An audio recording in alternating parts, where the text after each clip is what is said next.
जो आज का क्वेश्चन नंबर थर्ड है, थर्ड क्वेश्चन में देखिए मैं क्या लिख रहा है, एक्सरसाइज 13.1 का थर्ड क्वेश्चन भी बहुत ही इंपॉर्टेंट क्वेश्चन है यूके बोर्ड और सीबीएसई बोर्ड दोनों एग्जाम के लिए। तो पहले क्वेश्चन में क्या दे रखा है, देखिए a toy is in the form of a cone of radius 3.5 centimetre mounted on a hemispherical of same radius. The total height of the toy is 15.5 centimeter. Find the total surface area of toy. तो सबसे पहले एक toy है, toy कैसा है, जैसे एक hemisphere है, हेमिस्फीयर के ऊपर माउंटेड ऑन अ हेमिस्फीयर एक कोन बना हुआ, ठीक है, एक टॉय है। तो हमें इसका ना टोटल जो हाइट है, उस टॉय की जो टोटल हाइट है वो हमें दे रखी है 15.5 और उसकी जो रेडियस दे रखी है वो कितनी दे रखी है 3.5 सेंटीमीटर दे रखी है। हमें इसका फाइंड करना है, total surface area of toy find करना है। सबसे पहले टॉय का डायग्राम बना लेते हैं। टॉय का डायग्राम बनाने के लिए सबसे पहले आपके पास एक हेमिस्फीयर है, इस टाइप का कुछ हेमिस्फीयर होगा। अब इस हेमिस्फीयर के ऊपर एक कोन कंसीडर किया गया, एक कोन क्या है, माउंटेड है। अब ऐसा कोन है, ठीक है। अब इसमें क्या रखा है कि जिस कोन में, ये तो आप जानते हैं, ये कोन में ये हाइट होती है, ठीक है, कोन में ये हाइट होती है, ठीक है, और ये हाइट होगी, ये रेडियस होगी। जो इसकी जो रेडियस है ना, इसकी जो रेडियस दे रखी है, इसकी जो रेडियस है वो कितनी दे रखी है, रेडियस इसकी 3.5 सेंटीमीटर, रेडियस है इसकी 3.5 सेंटीमीटर इसकी रेडियस दे रखी है। और जो इसकी जो टोटल हाइट है, जो इसकी टोटल हाइट है वो हाइट दे रखी है इसकी 15.5 सेंटीमीटर। जो टोटल हाइट है वो 15.5 सेंटीमीटर दे रखी है। हमें क्या फाइंड करना है, तो find the total surface area of toy. Total surface area of toy निकालने के लिए सबसे पहले हमें इसकी हाइट चाहिए, बिकॉज़ क्योंकि टोटल सरफेस एरिया निकालने के लिए ना हमारा सॉल्यूशन जो होगा ना, हम सॉल्यूशन को लिखते हैं। सबसे पहले निकालेंगे total surface area, TSA, total surface area of a toy. तो total surface area of a toy, curve surface area of cone, क्योंकि भाई कोन का हमें कर्व सरफेस एरिया लेना पड़ेगा, तो क्योंकि curve surface area of cone, curve surface area of a cone plus curve surface area of hemisphere, curve surface area of a hemisphere. तो hemisphere का क्या लेना पड़ेगा, कर्व सरफेस एरिया। अब इसका हेमिस्फीयर का सबसे पहले फार्मूला क्या होता है, कर्व सरफेस एरिया कोन का फार्मूला होता है pi r l plus curve surface area of hemisphere का फार्मूला होता है 2 पाई आर स्क्वायर, ठीक है।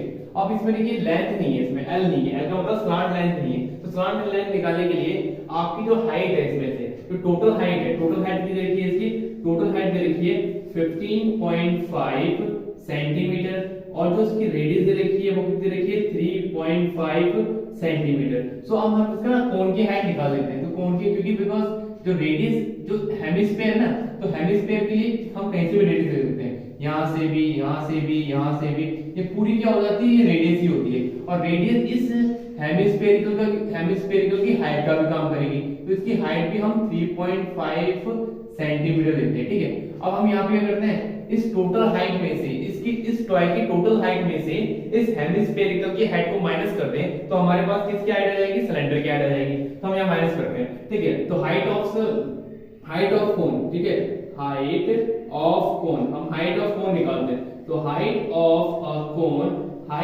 कोन is equal to total height में से हम 3.5 माइनस कर दें तो कितना आएगा, 5 में से 5 जाएगा, कितना बचेगा, 0 बचेगा, 5 में से 3 आएगा, 2 बचेगा और 1 आएगा, कितना आएगा, 12.0 सेंटीमीटर आ गया। तो इसकी जो हाइट है ना, इसकी जो हाइट है वो कितनी आ गई, इसकी जो हाइट आ गई 12 सेंटीमीटर आ गई। इसकी जो हाइट है वो कितनी आ गई, 12 सेंटीमीटर आ गई। अब हमें इसकी स्लांट लाइन निकालनी है। तो स्लांट लाइन निकालने के लिए आपने ऑलरेडी फॉर्मूला पढ़ रखा है। स्लांट लाइन निकालने के लिए L is equals to under root h square plus r square.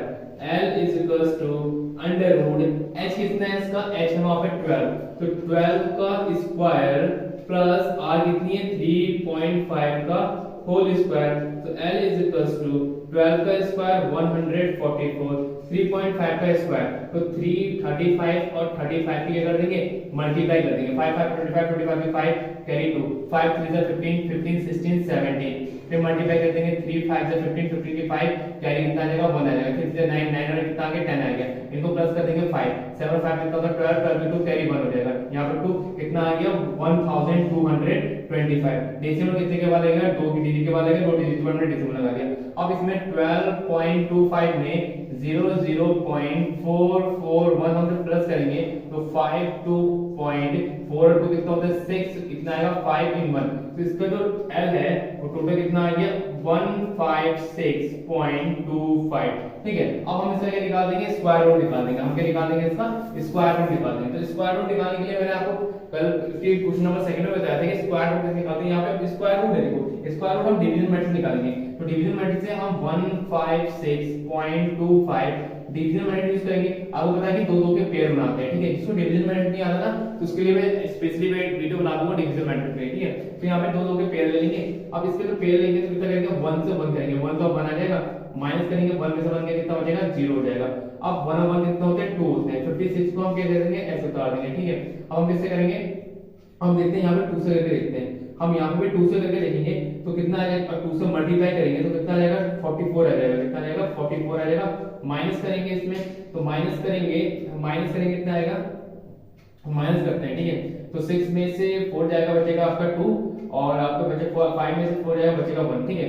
Point लगा दिए। अब 25 को हम सीधे उतारेंगे, ठीक है। अब 22 में हम 2 प्लस करेंगे तो कितना आएगा, 22 में हम 2 प्लस करेंगे 44 आ जाएगा। कितना आ जाएगा, 44 आ जाएगा, ठीक है। अब यहाँ पे लिखेंगे 44। अब 44 में हम किससे मल्टीप्लाई करें, एक बार हम 5 से करके देखते हैं। यहाँ पे भी हमने 5 लिख दिया और 5 से मल्टीप्लाई भी कर देंगे, ठीक है। यहाँ पे हम 5 से मल्टीप्लाई करेंगे, 5 5 25 25 से 5 कैरी 2, 5 4 से 20 20 प्लस 2 22 22 2 कैरी 2, 5 4 से 20 20 प्लस 2 5 5 4 से 20 कितना हमने 22 में हमने 2 प्लस किया ना, तो हमारे पास आ जाएगा 24 आएगा। यहाँ पे 24 आएगा, ठीक है। अब 5 5 25 25 की 5 कैरी 2, 5 4 से 20 20 प्लस 2 22 22 2 कैरी 2, 5 से 10 10 प्लस 2 कितना आ गया, 12 आ गया।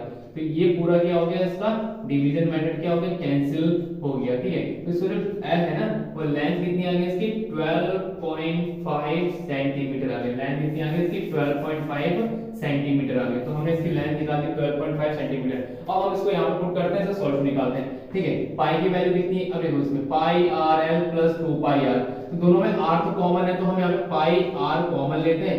तो कितना बचेगा, इसका एल बचेगा प्लस यहाँ बचेगा 2, पाई चले गया, आर चले गया, 1 बचेगा आर, ठीक है। पाई की वैल्यू होती है 22/7, रेडियस दे रखी है 3.5, रेडियस आपको दे रखी है 3.5, लेंथ कितनी आ गई 12.5, लेंथ आ गई 12.5 मल्टीप्लाई 2 मल्टीप्लाई आर कितनी है इसकी 3.5 है, तो आर लगा देंगे 3.5 ब्रैकेट क्लोज। अब इसको हम क्या करेंगे, कैंसिल करेंगे, तो 7 5 से कितना होता है 25 होता है। 7 5 से 25, 22 मल्टीप्लाई 0.5 मल्टीप्लाई 12.5 प्लस 32 जो 70 होता है, 70 का मतलब 7.0 हो गया। अब इनको मल्टीप्लाई करेंगे 22 मल्टीप्लाई 0.5, आप इनको प्लस करते हैं, ठीक है। जब हम इसमें 12.5 में 7.0 को प्लस करेंगे तो 5 7 8 9 कितना आ जाएगा इसमें 19.5। अब इसकी मल्टीप्लाई कर देते हैं, फटाफट हम इसकी मल्टीप्लाई कर देते हैं। तो मल्टीप्लाई कर देते हैं, इससे मल्टीप्लाई करते हैं। अब हम 5 2 10 10 की 0 ये मल्टीप्लाई करते हैं। 22 को हम इससे करते हैं 0 5 से मल्टीप्लाई करते हैं। 5 और 10 10 की 0 कैरी 1, ठीक है। 5 तो 10 और 1 11 हो गया, ठीक है। ठीक है, ये हो गया मल्टीप्लाई आएंगे, यहाँ पे 0 हो गया 0 हो गया, जैसे 0 1 1, ठीक है। अब हम क्या करेंगे, इसमें कैरी की क्या लगाएंगे, 1 के बराबर 1 के बाद कैरी लगाएंगे, ठीक है। यहाँ पे कितना आ जाएगा 11 आ जाएगा, ठीक है। 19.5 को हम इसमें मल्टीप्लाई करेंगे, तो 19.5 को 11 से जब हम मल्टीप्लाई करेंगे ना, तो कितना आएगा, इसका 5 आएगा, इसका 9 आएगा, देन इसका 1 आएगा, फिर मल्टीप्लाई करेंगे, इसका कितना आएगा 5 आएगा, ठीक है। इसका कितना आएगा 5 आएगा, फिर इसका कितना आएगा 9 आएगा, फिर इसका कितना आएगा 1 आएगा, इनको प्लस कर देंगे 5 हो गया, ठीक है। 9 और 5 कितना होता है 14, 14 के 4 कैरी 1 कर देंगे, फिर 9 और 1 10, 10 और 1 11, 11 के 1 कैरी 1 कर देंगे, तो कितना आ रहा है इसका 214.5 सेंटीमीटर स्क्वायर। तो लास्ट में हमने क्वेश्चन आंसर लिखेंगे ना, तो hence the total surface area of toy, the total surface area of a toy is 214.5 centimetre square. ये आपका रफ वर्क होगा, ठीक है। तो ये क्वेश्चन आपको ऐसे करके आना है, ठीक है। अब हम इसके नेक्स्ट क्वेश्चन में मूव होते हैं।